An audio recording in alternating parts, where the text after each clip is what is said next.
साक्षात्कार का अर्थ क्या है? इसका अर्थ है भेंट, मुलाकात। इस साक्षात्कार में प्रसिद्ध लेखक डॉक्टर रामकुमार वर्मा का साक्षात्कार लेखक अनुराग वर्मा ने लिया है। दोनों का सरनेम सेम है, एक ही है, वर्मा। साक्षात्कार किनका लिया जाता है? जो व्यक्ति अपने जीवन में सफलता का शिखर चढ़ चुका है, अर्थात जिन्होंने अपने जीवन में सफलता पाली है, कुछ जीवन में बन गए हैं, प्रसिद्ध हो गए हैं, ऐसे व्यक्तियों का साक्षात्कार लिया जाता है।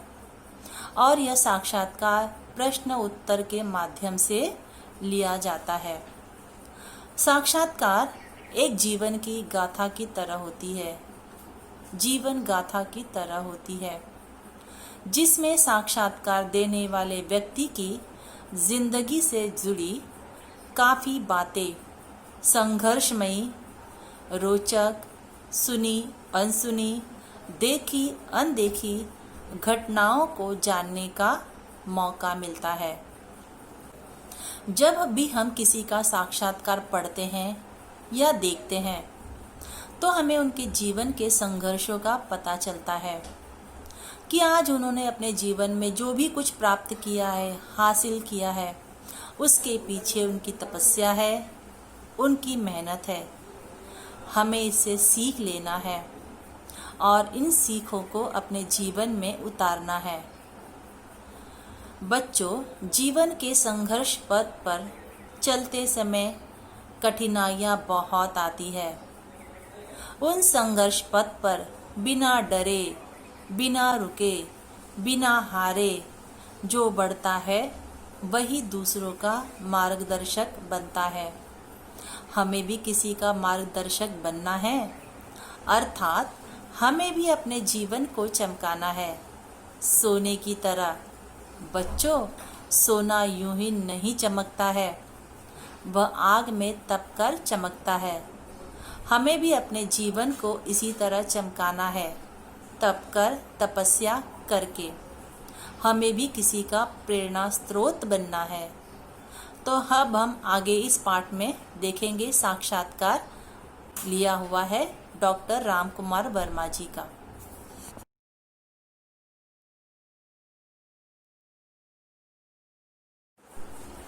पाठ 5 मधुबन, जिसके लेखक है अनुराग वर्मा। यहाँ पर अनुराग वर्मा जी का परिचय दिया गया है।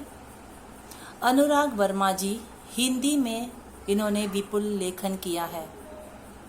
आपकी भाषा धारा प्रवाह सरल एवं आशय संपन्न होती है। धारा प्रवाह का मतलब था फ्लो में, बिना रुके। सरल का मतलब आसान, आशय का मतलब अर्थ से भरी हुई होती है। आप हिंदी के जाने माने लेखक हैं।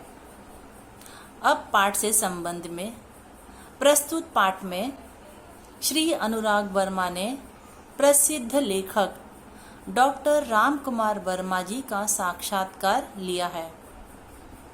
यहाँ अनुराग जी ने डॉक्टर वर्मा जी से उनकी काव्य रचना की प्रेरणा, लौकिक पारलौकिक प्रेम, देश की राजनीतिक स्थिति आदि पर प्रश्न पूछे हैं। डॉक्टर वर्मा जी ने इन प्रश्नों के बड़ी बेबाकी से उत्तर दिए हैं। बेबाकी का मतलब है बिना डरे हुए उन्होंने सारे के सारे प्रश्नों का उत्तर दिया है।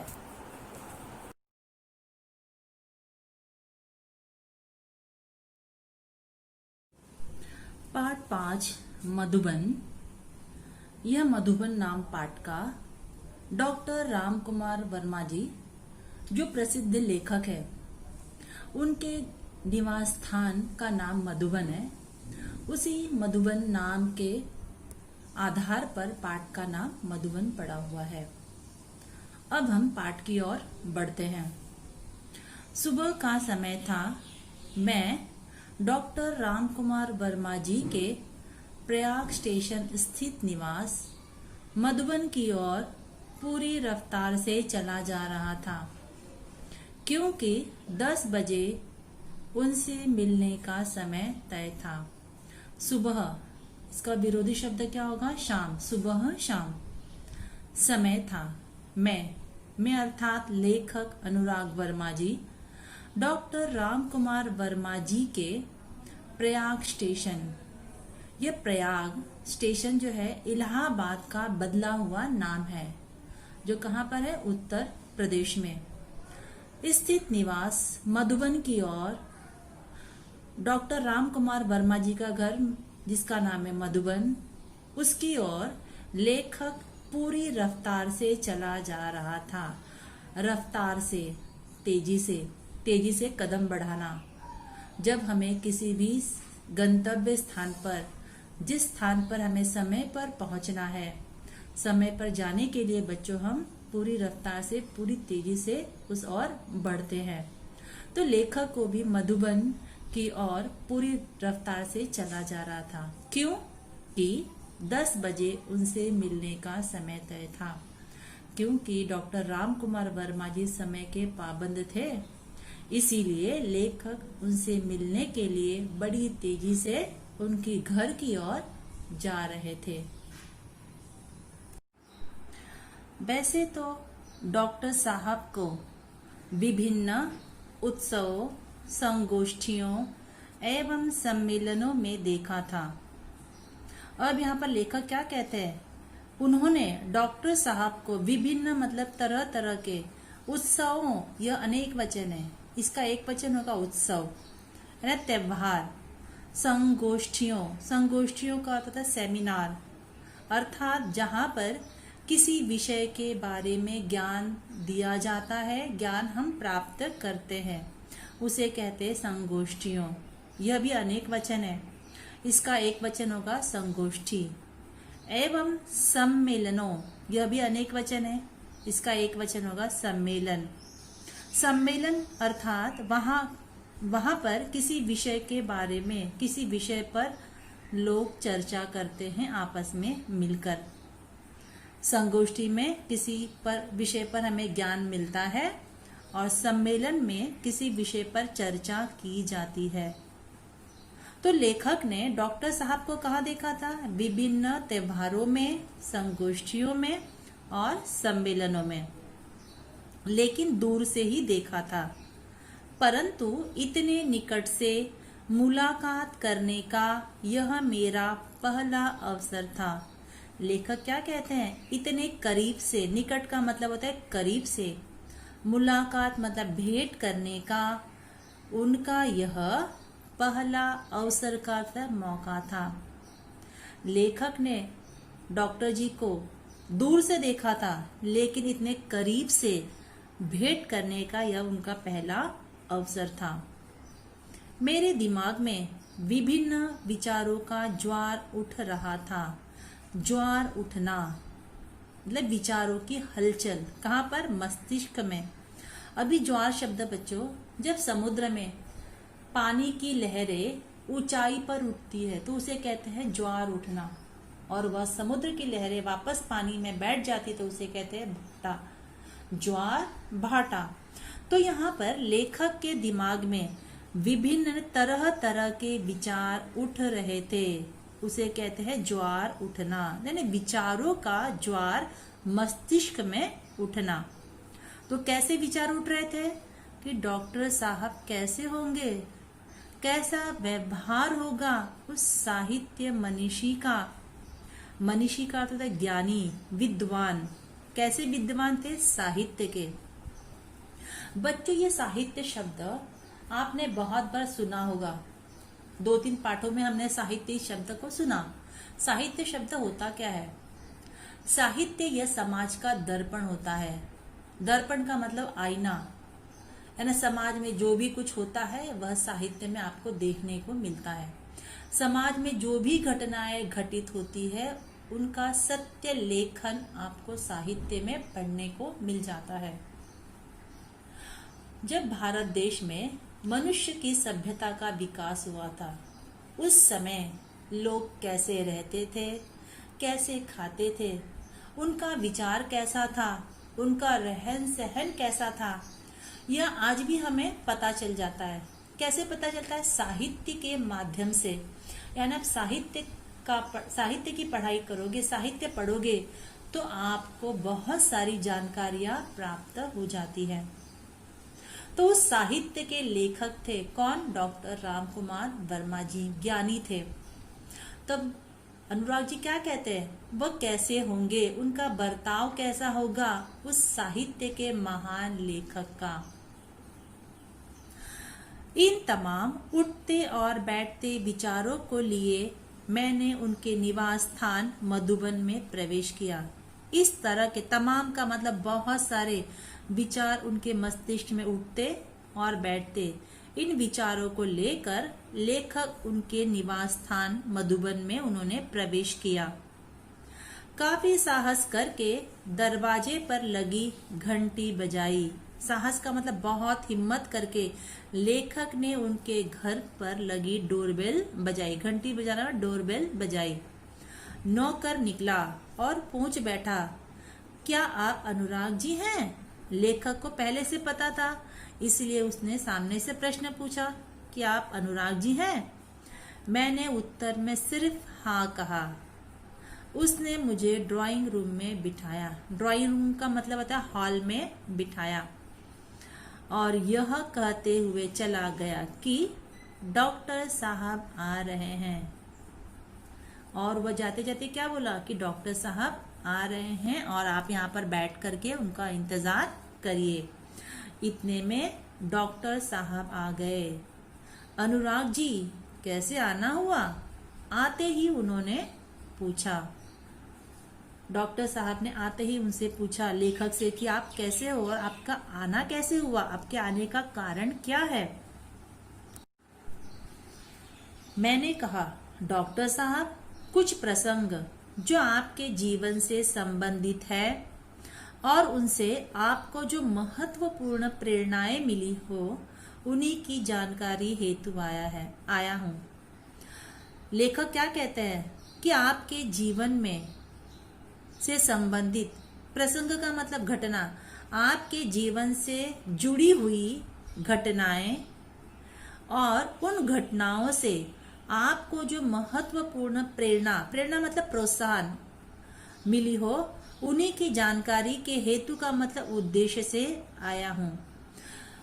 अनुराग वर्मा जी क्या कहते हैं कि डॉक्टर साहब, आपके जीवन से जुड़ी हुई महत्वपूर्ण घटनाएं और उन घटनाओं से आपको कौन कौन सी प्रेरणा मिली है उन्हीं की जानकारी के उद्देश्य से मैं आपसे मिलने आया हूं।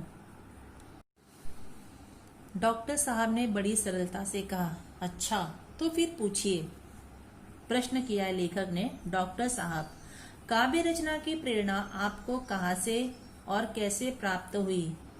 इस संदर्भ में कोई ऐसा प्रसंग बताने का कष्ट करे जिसने आपके जीवन के अंतरंग पहलुओं को महत्वपूर्ण मोड़ दिया हो।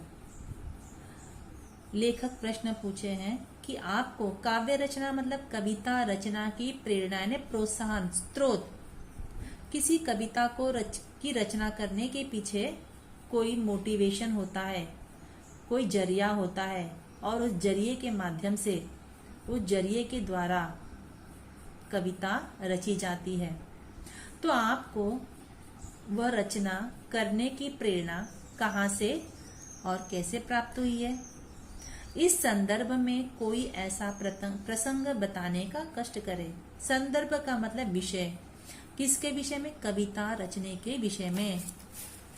ऐसी कोई प्रसंग का मतलब होता है घटना, बताने का कष्ट करे जिस घटना ने आपके जीवन के अंतरंग पहलुओं को महत्वपूर्ण मोड़ दिया हो, जिस घटना ने आपके जीवन में आपके सोच का नजरिया ही बदल दिया हो।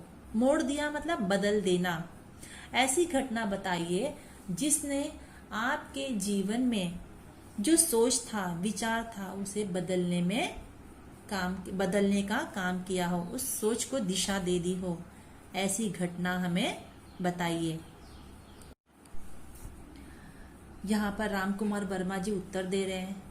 पहले तो मेरे जीवन में समाज की अंध व्यवस्था के प्रति विद्रोह अपने आप ही उदित हुआ। अंध व्यवस्था, अंध का मतलब होता है अंधी व्यवस्था, उस व्यवस्था पर जिस पर आंख बंद करके सही या गलत सोचे बिना उस व्यवस्था का पालन करना, उस व्यवस्था को अपने जीवन में उतारना, उस समय का माहौल ऐसा ही था।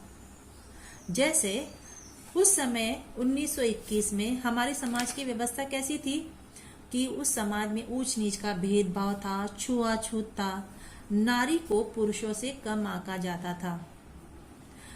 यह उस समय लोगों की सोच थी और इसी व्यवस्था से राम कुमार जी को बहुत चिढ़ थी और उन्होंने इस अंधी व्यवस्था के प्रति उनके मन में विद्रोह मतलब बगावत, वह उस व्यवस्था के अगेंस्ट हो गए और अपने आप ही उन्होंने उस से विद्रोह उनके मन में उदित मतलब उत्पन्न हो गया।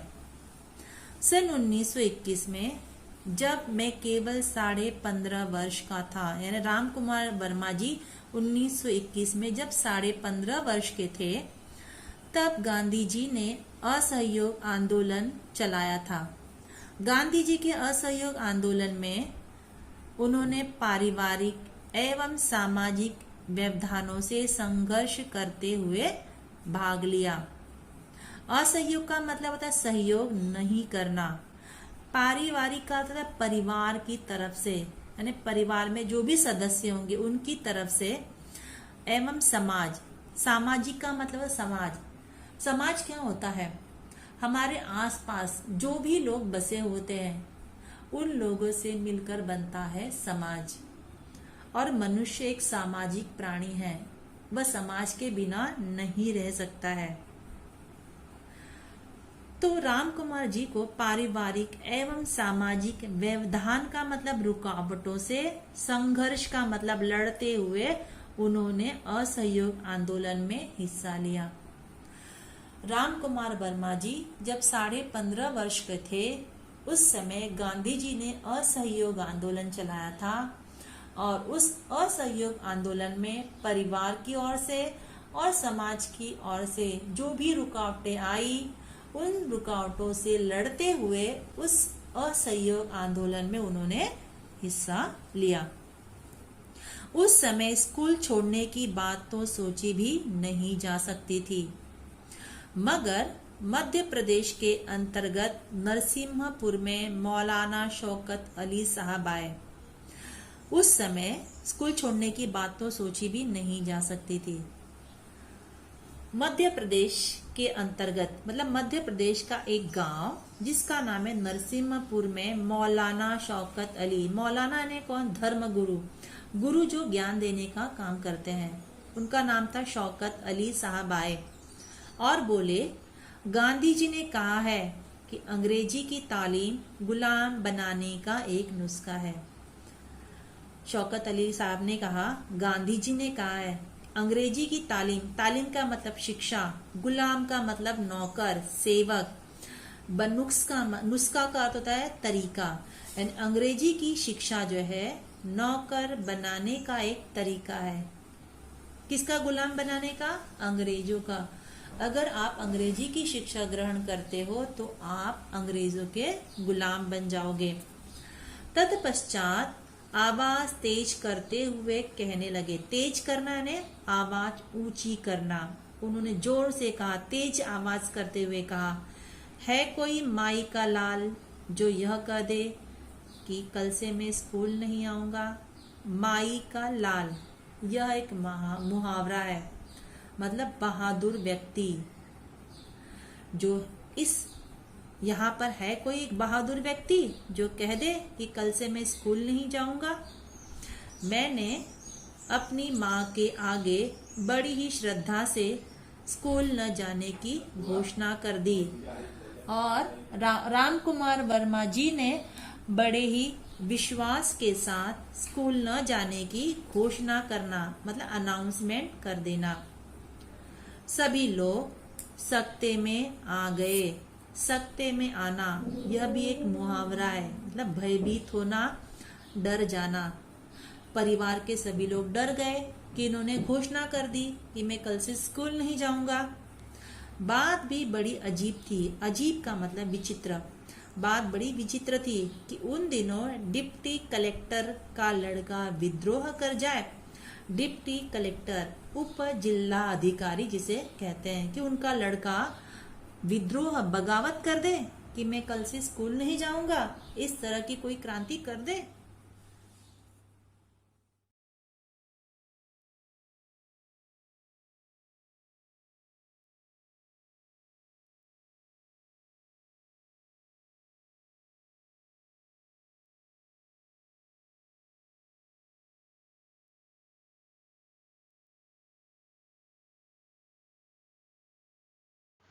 आज की कक्षा यहीं पर समाप्त हो रही है। अब हम अगली कक्षा में मिलेंगे। मधुबन का बचा हुआ हिस्सा हम अगली कक्षा में पढ़ेंगे। तब तक के लिए धन्यवाद।